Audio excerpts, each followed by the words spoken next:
날씨가 조금씩 따뜻해지고 있습니다. 따뜻한 저녁 식사와 더불어 여러분의 마음도 따뜻해지기를 바라면서 오늘 출퇴근길에 만나는 예수님 말씀의 제목은 진리로 우리를 자유하게 하시는 예수님입니다. 요한복음 8장 31절, 32절 말씀을 200주년 신약성서의 번역으로 읽겠습니다. 예수께서는 당신을 믿고 있던 유대인들에게 말씀하셨다. 당신들이 내 말 속에 머물러 있으면 참으로 내 제자들입니다. 그러면 당신들은 진리를 알게 될 것이고 진리는 당신들을 자유롭게 할 것입니다. 예수님께서는 당신을 믿는 유대인들에게 내 말 속에 머물면 참으로 나의 제자가 되고 그러면 진리를 알게 될 것이다 말씀하셨습니다. 예수님 말씀에 따르면 믿을 때 진리를 아는 것이 아니라 예수님의 제자가 될 때 진리를 알게 된다라는 것입니다. 예수님의 제자는 예수님의 말씀 속에 머무는 사람입니다. 그렇다면 여러분 질문해 보겠습니다. 예수님 말씀 속에 머문다는 것은 무슨 뜻일까요? 제자는 배우는 사람입니다. 그런데 여러분, 진정한 배움은 암기가 아닙니다. 배움은 질문과 고민이 있어야 합니다. 예수님 말씀 속에 거한다, 머문다 라고 하는 것은 예수님의 말씀을 가지고 끊임없이 질문하고 고민하는 것입니다. 예수님 말씀 자체가 질문입니다. 고민입니다. 그래서 예수님의 말씀을 읽고 있는 우리는 끊임없이 질문하고 고민할 때 배울 수 있고 그럴 때 진정한 예수님의 제자가 될 수 있습니다.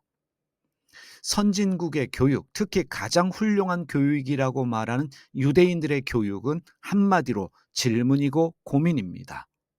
반면에 한국식 교육은 무조건 암기입니다. 소위 인기 있는 일타 강사들은 쉽게 외우게 하는 교사들입니다. 수업 시간에 질문이 허용되지 않습니다.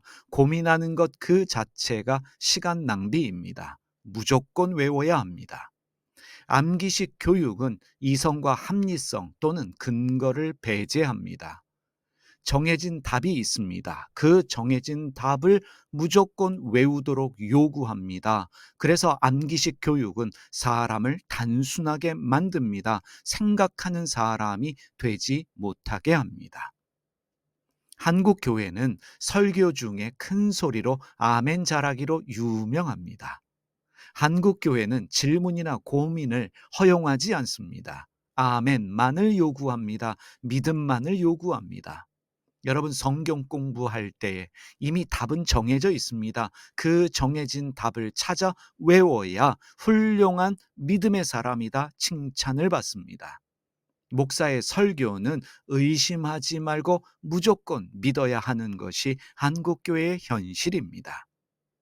예수님은 고민과 질문이 없이 외우기만 하면서 아멘만을 외치는 제자가 아니라 예수님께 질문하며 함께 고민하면서 문제를 풀어가는 제자들을 원하셨습니다. 예수님의 말씀을 가지고 질문하고 고민할 때 우리는 진리를 알게 됩니다. 여러분, 진리는 하루아침에 깨닫는 그 무엇이 아닙니다. 절대로 하루 만에 깨달을 수 있는 것이 아닙니다. 질문, 고민, 성찰의 시간이 있을 때 사실은 오랜 시간을 통해 깨닫게 되는 그 무엇이 진리입니다. 그렇다면 진리는 무엇일까요? 신약 성경에 쓰여진 헬라어가 아니라 예수님이 사용하신 아람어로 진리의 뜻을 살펴보겠습니다. 진리로 번역되어지는 히브리어는 에메트이고 예수님께서 사용하셨던 아람어로는 아무나입니다. 이 두 단어의 어원이 우리가 잘 알고 있는 아멘입니다. 이 뜻은 오랜 시간의 고민과 질문 끝에 발견한 그 무엇, 그래서 자신이 희생할 수 있는 최선의 가치를 말합니다. 다시 한번 말씀드리면 진리는 단시간에 얻어지는 그 무엇이 아닙니다. 오랜 시간의 질문, 고민, 그리고 성찰의 시간을 가지고 깨닫게 되는 그 무엇이 진리라는 것을 우리가 알아야 합니다. 바로 그러한 진리가 우리를 자유롭게 합니다.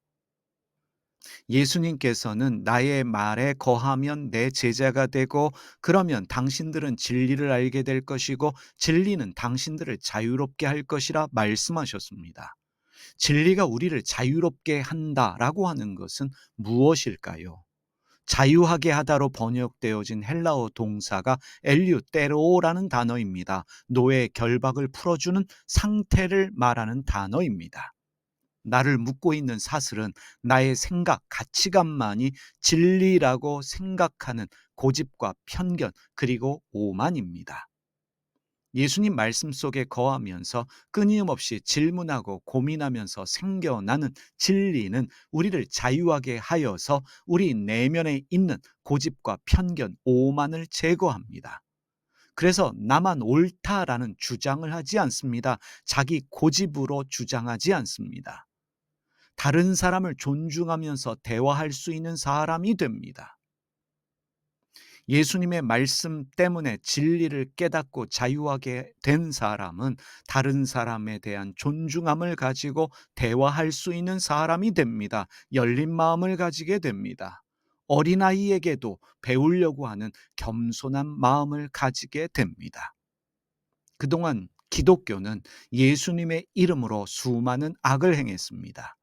중세 기독교는 교회에서 가르치는 교리 또는 신학에 어긋나는 주장을 하는 사람들을 마녀 또는 이단으로 몰아 종교 재판을 통해 죽였습니다. 예수님의 이름으로 사람을 죽였습니다.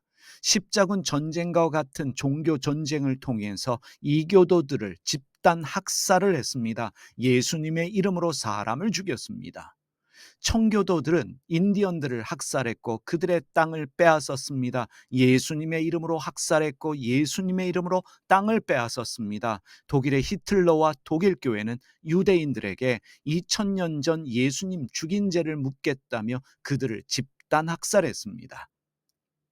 교회는 피부색이 다르다는 이유로 흑인들을 노예로 삼았고 성경을 근거로 여성을 비롯한 많은 사람을 차별하고 학대했습니다. 그런데 이런 일들은 지금도 계속되어지고 있는 일들입니다. 사람 죽이는 일이, 예수님의 이름으로 사람을 차별하고 학대하는 일이 진리를 깨달아 자유하게 된 사람이 할 일일까요? 예수천당 불신지옥을 외치면서 다른 종교에 대하여 배타적이면서 우리 종교에만 구원이 있다고 우기는 것이 예수님이 원하시는 일일까요? 여러분, 죄송한 말씀이지만 좀 과장해서 말씀드리면 현재 한국 교회에는 목사의 설교는 있는데 예수님의 말씀이 없습니다. 많은 사람들이 목사의 설교를 예수님의 말씀으로 착각하고 있습니다. 중세 기독교는 성경을 읽지 못하게 했습니다. 알아듣지도 못하는 라틴어로 설교하면서 헌금, 헌신만 강요했습니다. 천국과 지옥으로 무지한 사람들을 협박했습니다.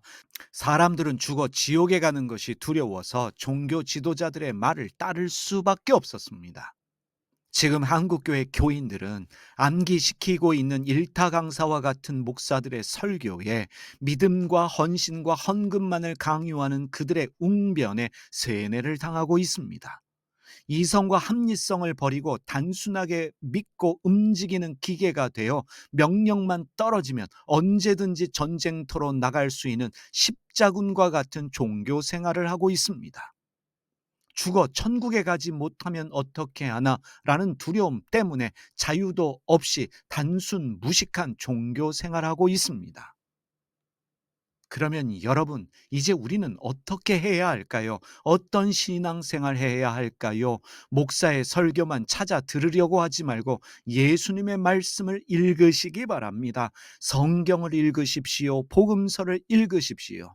쉽게 번역되어진 메시지 성경과 같은 성경을 읽고 또 읽으시기를 바랍니다. 그러면서 고민하셔야 합니다. 질문하셔야 합니다. 그 고민과 질문을 가지고 성찰하셔야 합니다. 왜? 라는 질문을 끊임없이 여러분의 기도 가운데 던지시기를 바랍니다. 무엇보다도 무조건 아멘만을 강요하는, 믿으라고 요구하는 교회가 아니라 질문과 고민으로 토론하고 공부할 수 있는 교회를 찾으셔야 합니다. 신앙생활은 진리를 깨달아 아는 자유함이 있어야 합니다. 행복함이 있어야 합니다. 그래서 편견과 차별이 없어야 합니다. 여러분, 예수님의 말씀을 가지고 끊임없이 고민하고 질문하고 성찰하면서 믿음의 진일보하실 뿐만 아니라 예수님 닮아가는 복이 있기를 바랍니다. 기도하겠습니다. 살아계신 하나님 아버지, 우리가 예수님 말씀 가지고 끊임없이 고민하고 질문하고 성찰하는 은혜가 있게 하여 주시옵소서. 내 생각이 부서지고 내 가치관과 내 고집이 꺾이면서 다른 사람에게 열려진 마음으로 함께 대화하며 어린아이에게조차도 배울 수 있는 겸손함을 가진 저희 모두가 되게 하여 주시옵소서. 목사의 설교는 있지만 예수님의 말씀이 사라진 오늘의 현실을 깨달아 알게 하여 주시고, 다시 말씀 속으로 들어가 무엇보다 복음서를 들고 묵상할 수 있는, 고민하고 질문하며 성찰할 수 있는, 그래서 예수님의 뜻을 깨달아 알아 주님이 원하는 그 신앙생활하는 저희 모두가 되게 하여 주시옵소서. 예수님의 이름으로 기도드립니다. 아멘. 하늘에 계신 우리 아버지, 아버지가 어떤 분인지를 저희에게 보여주시옵소서. 세상을 바로잡아 주시고 아버지의 뜻이 하늘에서와 같이 땅에서도 이루어지게 하소서. 오늘 저희에게 일용할 양식을 주시고 저희에게 빚진 사람들의 빚을 탕감하여 준 것 같이 저희 빚을 탕감하여 주시옵소서. 저희를 유혹에 빠지지 않게 하시고 나쁜 일을 당하지 않게 하소서. 아멘.